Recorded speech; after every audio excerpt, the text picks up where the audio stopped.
என்ன சாமி மாரி நடந்து வரா? ஏண்டி முன்னாடி காலங்கத்தால கொட்டாய் விட்டுட்டு வர? ஆமா, மணி எத்தனை? மணி 10.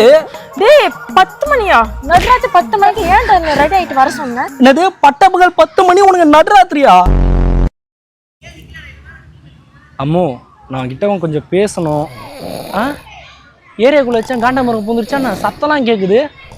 அதுவும் பக்கத்துல கேக்குது. ஏய் மா நாளைக்காச்சும் எங்கேயாச்சும் வெளியே போலாமா? சாரிடா, நாளைக்கு எனக்கு ஒரு வேலை இருக்கு. நாளைக்கு சண்டே தான்டி, உனக்கு லீவு தானே? இல்லடா, நாளைக்கு நான் தூங்கணும். பாய். அடிப்பாவி, தூங்குறதா வேலையா வச்சிருக்கியா? டேய் நேத்து ஒரு கனவு வந்துச்சுடா எனக்கு. என்ன கனவு? கனவுல நீ பார்க் கூட்டு போனியா, ஏதோ ரொமான்டிக்கா பேச வந்தியா, நான் அப்படியே தூங்கிட்டேன். அது கனவு இல்ல, உண்மைதான். எது உண்மையா? அப்ப என்னடி 24 நாம தூங்கிட்டே இருந்தா உண்மை கூட கனவா தெரியும். வந்து ஏறி உட்கார் வண்டியில. மா காலையில உனக்கு திட்டானாமா? சாரிமா. மா எனக்கு தூக்கம் வருது, டிஸ்டர்ப். ஏய் தூங்காதடி, ஏய் தூங்காதடி. ஏய் வண்டி வருது, சாயுது சாயுது.